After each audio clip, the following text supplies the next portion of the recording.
ഞാൻ ചോദ്യം അങ്ങോട്ട് ചോദിച്ചോട്ടെ. ഒരു മലയാളി ആയിട്ടുള്ള ഒരു നടിക്ക് കിട്ടാവുന്നതിൽ ലൈക്ക് ദ ബെസ്റ്റ് എല്ലാം കിട്ടിയിട്ടുണ്ട്. ഒരുപാട് ഫോളോവേഴ്സ് ആണെങ്കിലും ഫാൻസ് ആണെങ്കിലും എല്ലാം.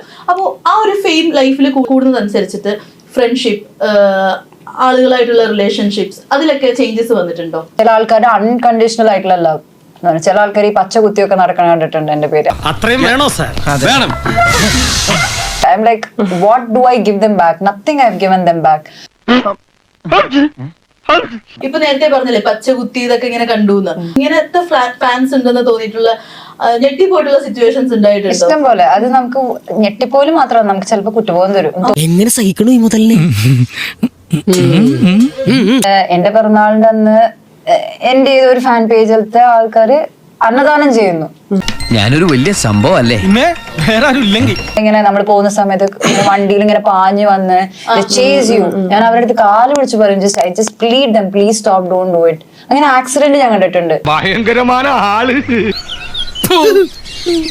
അങ്ങനെ അനുപമനെ ഫോളോ ചെയ്തിട്ട് ഇഷ്ടം പോലെ that happens regularly. ഞാൻ വിശ്വസിച്ചു. മാധവനും ഇതേപോലെ കുറെ ഫാൻസ് ഒക്കെ ഉണ്ടല്ലോ, ഫാൻ ഗേൾസ് ഒക്കെ ഒരുപാട് മെസ്സേജസ് ഒക്കെ വരാറുണ്ട് ഒരുപാട്.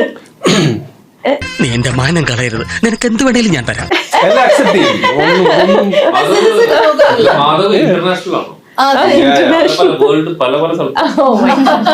നിന്റെ കൂടുതൽ അഭിനയം ആ നാട്ടുകവിടാന്നുള്ള പടത്ത് ഞാൻ കണ്ടു. ഇടാ റേപ്പ് ചെയ്യപ്പെട്ട പെങ്ങളെ നോക്കി. എലിവിഷം വേണ്ട, ഏൽക്കില്ല. നല്ല പന്നിപ്പടക്കം വാങ്ങിക്കുക, ഈ സാധനത്തിന്റെ വായിലിട്ട് പൊട്ടിക്കുക, കൊല്ലുക. ഗൈസ് ഗേൾസ് പല രീതിയിൽ പലരും മെസ്സേജ് അയക്കാറുണ്ട്.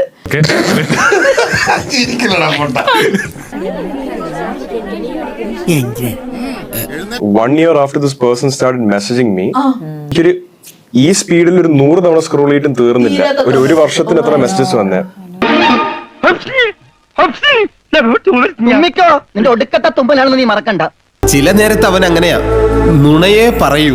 അച്ഛന്റെ അകന്ന ബന്ധുവാണെങ്കിലും ആൾക്ക് തീരെ വിദ്യാഭ്യാസം വിവരമൊന്നും ഇല്ലേ, വീട്ടിൽ പറയുള്ളൂ തെണ്ടി. എന്റെ ഇൻസ്റ്റാഗ്രാമിൽ ഞാൻ ഇടയ്ക്ക് കണ്ടിട്ടുണ്ട്, ഒരാള് കൊല്ലങ്ങൾക്ക് മുന്നേ മെസ്സേജ് അയച്ചു തുടങ്ങിയതാ. ഈ പറഞ്ഞ മെസ്സേജ് ജനറൽ ആയിട്ടുള്ള ഒരു മെസ്സേജ് അല്ല, വോയിസ് നോട്ട്സും കാര്യങ്ങളൊക്കെ. അനുപമ, ഞാൻ രാവിലെ എണീറ്റപ്പോ ഞാൻ ഇതിനെ കുറിച്ച് ഇങ്ങനെ ആലോചിച്ചു.